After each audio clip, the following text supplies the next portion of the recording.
Anụgo di ọzọ mana ma amarọ. Ọfụma kesemona na afụlụ those girl love onya nnọọ ịmagolu. Fana agbabido tọba. Mana ha fụlụ onwe ha na city so na ha elulo village ka nwee ike mee investigation. Though na azikwala ndị mmadụ asị na the family is okay. Yotago maka na just dress the family. Na akwarofa ifenya na Jules yota na so kwania osimunne. Na chọrọ ijekọ long story. Na just chọọ igwu ụmụ ụwa ifenya nọ na kịta ka fakpeli alụ ifenya ga-eme. Osimunya na this girl wee kwụsị anya gbasịa nkwa ya mesie gị. Na bọsịfa na-eme wedding na-emesigo wedding wee nọ na reception. Ewe na-eli nne anọgide ofu nwoke sekwula ofu nwa bata.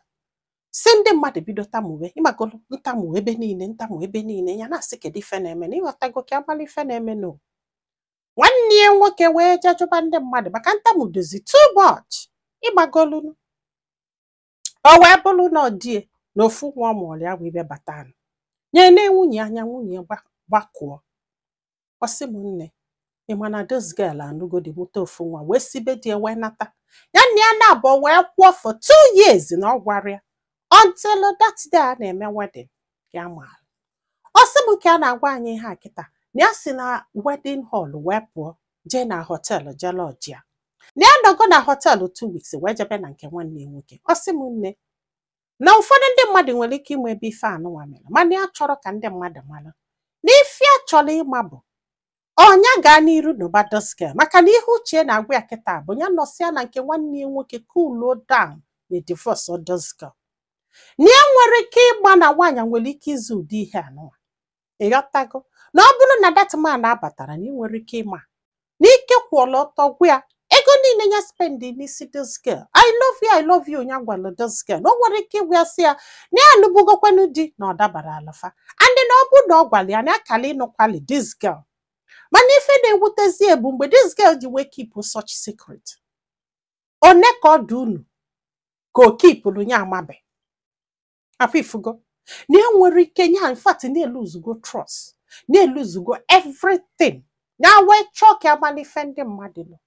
N'ihe a chọrọ ịma bụ onye hapụ this girl hapụ ife niile ya mee n'ise just tinye divorce paper divorce onya jebela onwe ka onye continue gbaghalụ this girl nọ bịa duto na emesigo ihe niile wee pụta maka na ndị mmadụ na-ayọ ya na-asị abiko nya gbaghalụ na ọ bụ na Chukwu chọrọ ka ọnụ this girl na ofu ihe kwesịrị ime ka o wee mara ife mee.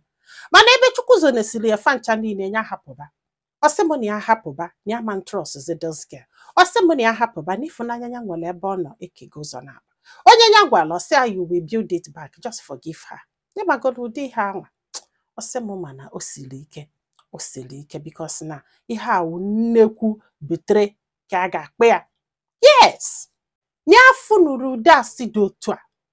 Osimu ihe na-ewute bụ ego nya spend. Mana ị ga-afụ nya spend akara happiness ya. Afọ ịghọtago na onwe ife chọrọ ịgwa ya ọ bụrụ gị in fact ị ga-continue with this marriage na onwere ife o mere na ọ gwara gị na ọnụbugo di mụta ofu nwa ahụ. Ka o nwere ife o mere na ọ gwara gị na ọnụbugo di mụta ofu nwa because na ife a na-echegbu mgbe o ji wee zonwuo destiny ya na ndị befa. Na ife ọkazolo ezo ka nkụ.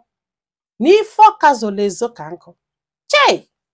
Enu m ekwuye na all my posts ọ bụ na ịmụọ nwa be nna gị gwa nwoke ga-anụ gị. Gwa ya onye chọrọ ịnụ gị ga-anụ gị onye achọrọ ịnụ gị ga-ahapụ gị. I'm telling you ọ bụrụ sọsọ na ịmụrụ nwa ma ọ bụ na ịhapụrụ nwa ga-eme nwoke ka ọ ghara ịnụ gị. Afọ ịghọtago maka na ụfọdụ ụmụ nwoke na-achọ nwaanyị amụgolo nwa ka ha wee doshon onye afụzuru oke na nwaanyị before ha wee nụba.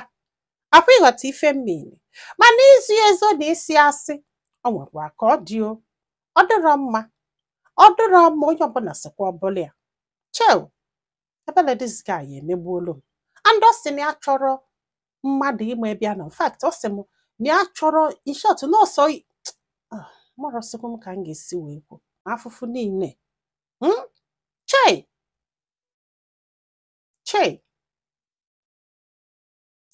gwa anyị filo na comment section maka na ọ ga-enyelu nwa okolobịa aka iji ma ife ọ ga-eme ma nyekwazi ọlụba aka tụsa ozi a ka olu ndị ọzọ ntị. Ndị be anyị daalụnụ ka ọ dị n'ụbọchị ọzọ.